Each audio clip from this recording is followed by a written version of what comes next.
everybody, hope you're doing well. This is Leanne from Bird's Nest Books, and I'm happy to share with you today my latest project that I'm working on.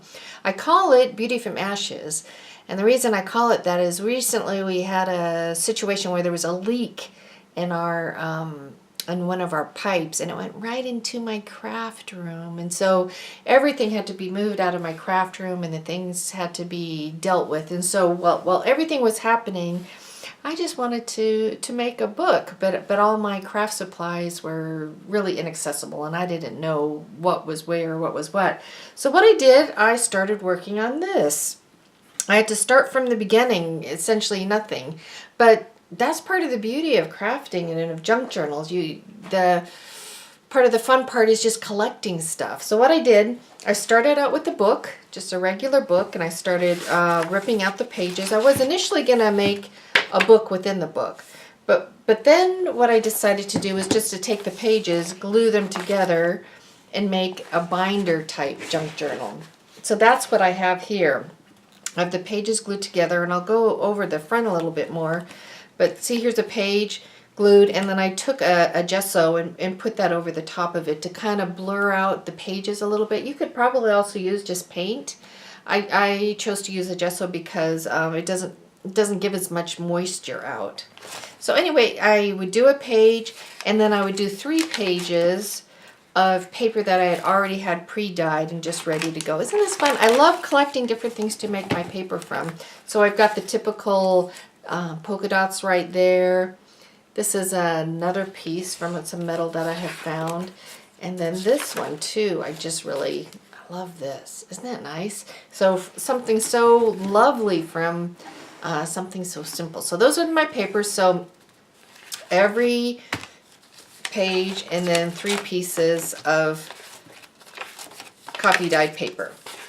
So these are the bones of my book. And so for the front of my book, like I said, I had to just start from nothing. So I just took my sewing machine, went around the edge. I took a piece of a box and ripped it apart so I'd have some backing, some scraps right there that I had. I just kind of glued them on there, decoupaged them on there with a doily. Here, this is from a card. And then this right here, I decided I needed something a little bit extra. In my car for Goodwill, I had this placemat. So you see that little cutout there? I went out to my car, I removed the placemat that I was going to give to Goodwill, and I cut it up so that I could make this little pocket. So I have, a few little tucks right in there, some little ribbon pieces. So my point is, with just hardly anything, I was able to put together a front that I actually really like. And I used a file folder, just an old file folder that had been repurposed. I had writing and different things on it, and that's what I used as a base of my front, of my covers and of my back, to give them some stability. So I want to share with you some of the things that I've gathered, because like I said, some of the front part is the gathering. I use this, and I'll probably use little pieces of that someplace in there. I have gone to the thrift shops and just gathered up a few things. I got this for only 50 cents. I'm going to use that. Some little beads, some little pink shiny ribbon. I got this at the thrift shop, some little pieces of paper can you pick up? It's got little pink spots. I'll use that in there. That was only 69 cents. And then I also got this at the thrift shop. I think it was like 50 cents. It was the crinkle paper. I'll use that. And then this too, here was a vintage yarn I got, I think for like a quarter or something really inexpensive at the time. I got a whole bag of it. And then this is some stationery, also in the same pink tone, so some vintage stationery I'm able to put in there. And I got that for only 89 cents too. So really, for the money I've spent there, and then a few things I got at the dollar store, I'll show you. I got these little fringy things. I don't know, I might use them on the side or something. I'll see. Those were $1 each from the dollar store. But then I got this.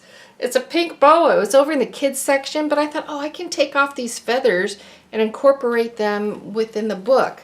So I spent only $5 on all of that. So then also I went yard selling, and while I was yard selling, They always have free boxes out. So I look in the free boxes and free things, and I got an old check set of, you know, when you go out to eat or whatever. Got that. They also had this in the free pile, these greeting cards. So I'm going to use that in there. And then someone had an old dictionary they were getting rid of too. So I'm going to be able to use that. So all of that was free to me. Not only was that free, since there was a damage to the room, I'm going to have to be repainting. So when I was at the paint store, I picked up some extra paint, little swatch colors. And so they matched my book. And so I'm going to be incorporating them within it too. Maybe I'll make little edge tags, or I don't know, but something that I can use. And it was free to me. Here's a little envelope. I was going to mail this out to someone, but the address and things were wrong. So anyway, I'm going to incorporate that. That was free. This was an old sweater I was getting rid of. It's got some buttons on it, like those shell type buttons. I'm going to use those within it. And then someone I saw was doing some stitchery. So I pulled out an old flower cloth, whatever these things are called, something that I already had, and then I just did little stitchings on it. So I'll be cutting these off and cutting them apart. I don't know, initially I was thinking of maybe taking them and using them as the little tabs on each of the main pages. I'm not sure exactly what I'm going to do, but I know I'm going to use them, and it's going to be fun. So anyway, those are some of the things that I have and what I've been using, and what I'm working on. You can make something fun out of very little, and that's really what this one is all about. And the nice thing about this too, I was realizing and thinking, I can make a page, and if I don't like the page, I don't have a commitment. All I have to do is open this up and replace it. So it's a low commitment type book. So I hope you enjoyed this, and when I finish it, I will put it back on so you guys can see. I hope you're having a great day and you have a lovely week. Thanks. Thanks for watching. I will talk with you later. Bye.